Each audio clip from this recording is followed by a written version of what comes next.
Iran और Israel जंग के बीच चीन ने कच्चे तेल को लेकर बड़ा बयान दिया है, जो ये संकेत देता है कि चीन क्रूड ऑयल को लेकर कुछ बड़ा कदम उठा सकता है।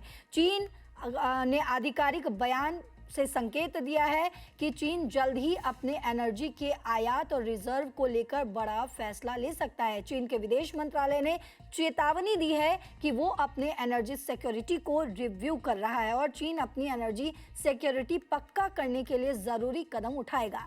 चीन का यह बयान संकेत देता है कि आने वाले समय में चीन के तेल आयात में रुकावट होने वाले देश या मार्ग के प्रति एक्शन वो ले सकता है। हालांकि इससे पहले चीन ने मिडिल ईस्ट में तनाव और युद्ध को तेज होने से रोकने के लिए भी कहा था। चीन के विदेश मंत्रालय की प्रवक्ता माओ निंग ने बयान दिया था कि हॉर्मुज और उसके आसपास के समुद्री रास्ते अंतर्राष्ट्रीय व्यापार के लिए बेहद ही महत्वपूर्ण है। ऐसे में सभी पक्षों को तत्काल प्रभाव से वॉर रोकने की अपील की गई थी। चीन ने कहा कि अगर तनाव और गहरा हुआ तो इससे वैश्विक अर्थव्यवस्था पर नकारात्मक प्रभाव पड़ेगा।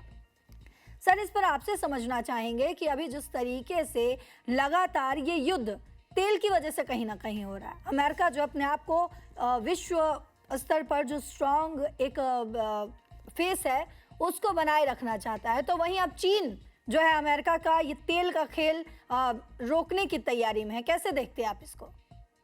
देखिए, उसमें थोड़ा सा ना पूरे मामले को बिटवीन द लाइन समझना पड़ेगा, क्योंकि लड़ाई है और कौन क्या बोल रहा है उसके क्या मायने हैं, वो अलग अलग मायने होते हैं। अभी कल मैं देख रहा था, चीन की तरफ से बयान आ गया था कि वो ईरान को जो मिसाइल्स में या ड्रोन में कोई मदद नहीं करेगा, यानी कि वो अब अपना पीछे हाथ खींच की बात हो रही थी कि कहीं ना कहीं से बैकअप में चीन है, जिसके कारण से ईरान इतना हमला कर रहा है। जी बिल्कुल। दूसरी बात, अब जो नई बात आप बता रही हैं, वो सचमुच में एक चिंता की बात है, भारत के लिए भी और चीन के लिए भी, क्योंकि ये दुनिया की दो अर्थव्यवस्थाएं हैं। 140 करोड़ से ज्यादा लोग वहां भी हैं, यहाँ भी 145 करोड़, और वो लगभग उतने ही लोग भारत में भी हैं।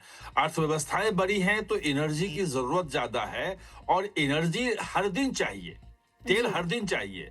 ऐसे में जो हॉर्मुज का जो इलाका है वो खुला रहना, क्योंकि वहां से तेल सप्लाई जो है वो चीन को भी 50% होता है, भारत को 50% होता है, और भारत को जो गैस होता है वो तो लगभग 80% आता है कतर से, और वही इलाके से होके आता है। इसका मतलब ये है, जो पूरा मैं इसको बिटवीन द लाइन समझने की कोशिश कर रहा हूं, कि अभी जो अनिश्चितता की बात हो रही है कि पता नहीं युद्ध कब तक चलेगा।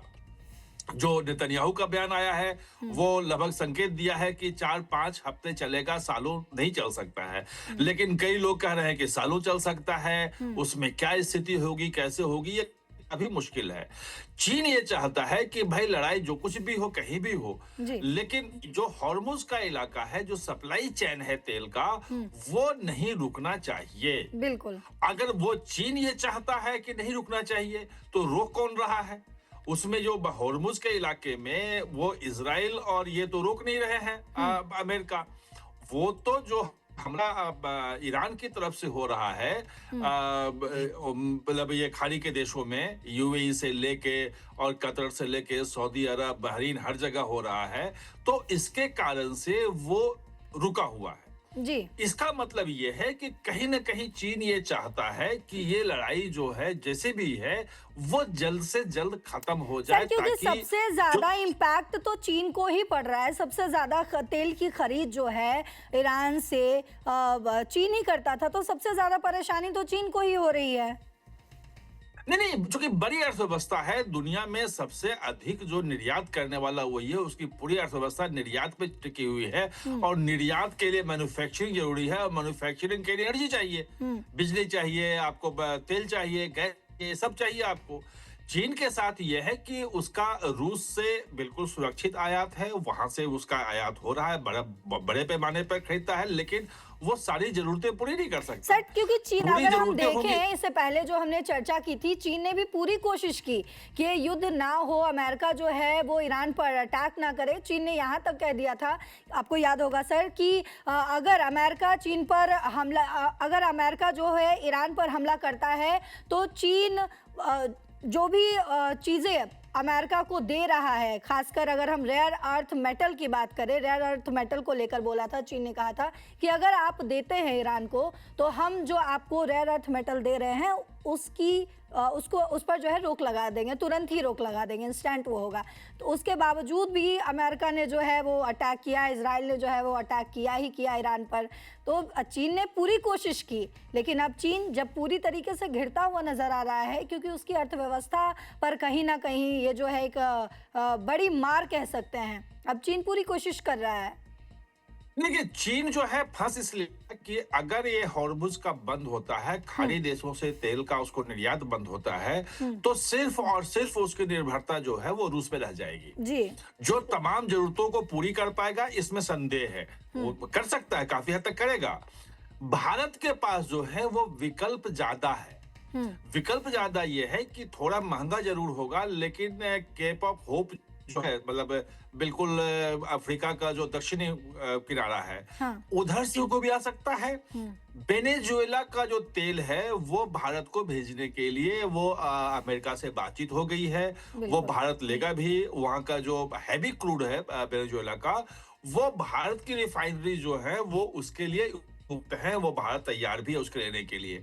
या इसके साथ ही जो गैस की आपूर्ति है और तेल की बाकी आपूर्ति है, वो करने के लिए अमेरिका ने भी कहा है, उसका यही सर, था अगर आपने कि भारत का बिल्कुल जिक्र रूस किया से तो आपसे ये भी समझना चाहूंगी कि जो प्लान और प्लॉटिंग जो है अमेरिका की तरफ से की गई रूस और यूक्रेन युद्ध के बीच की, कुछ ऐसा प्लानिंग वो करे जिससे भारत जो है वो रूस से तेल की खरीद कम कर दे। और पिछले साल अभी हमने पिछले और अभी के साल में अगर हम कंपेयर करके देखें तो तेल की खरीद कम भी हुई है, लेकिन अब जिस तरीके से ईरान पर अटैक हुआ है, एक बार फिर से भारत की निर्भरता जो है रूस पर वो बढ़ जाएगी। तो एक मुहाने पर तो चीन, एक मुहाने पे तो अमेरिका यानी कि राष्ट्रपति डोनाल्ड ट्रंप फिर भी फेल होते हुए नजर आ रहे हैं। देखिए, वो तो तत्कालिक कारण है। वो भारत ने कम करना शुरू कर दिया है, लेकिन वो धीरे धीरे होता है।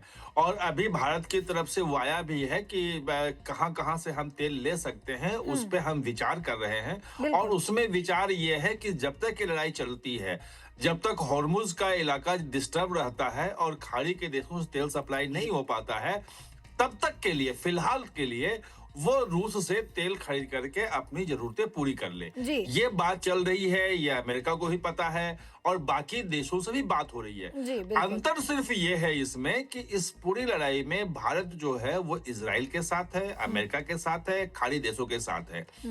जबकि चीन जो है वो न इजराइल के साथ है, ना अमेरिका के साथ है। अमेरिका कम से कम चीन को तेल सप्लाई करने का अल्टरनेटिव रास्ता कोई देगा, ये शायद मुझे नहीं लगता है। क्योंकि चीन इसीलिए चीन जो कहा था कि रेयर अर्थ मेटल्स या मिनरल्स जो कहें उसमें हम प्रतिबंधित कर देंगे, वो करने की स्थिति में नहीं है। क्योंकि अगर वो करेगा तो पूरी दुनिया में जो चेंजेज हो रहे हैं उस चेंज में बिल्कुल अलग थलग पड़ जाएगा। और यहाँ पे उसके बहुत सारे, अगर आप ईरान में देखें तो सिर्फ ईरान ही नहीं है, ईरान से जुड़ा हुआ जितना इलाका पाकिस्तान भी है, बाकी देश भी हैं, मध्य एशिया के देश हैं, उसमें चीन की बहुत सारी चीजें हैं। उसका बेल्ट एंड रोड इनिशिएटिव जो है उसमें ये बहुत बड़ी भूमिका इसकी है।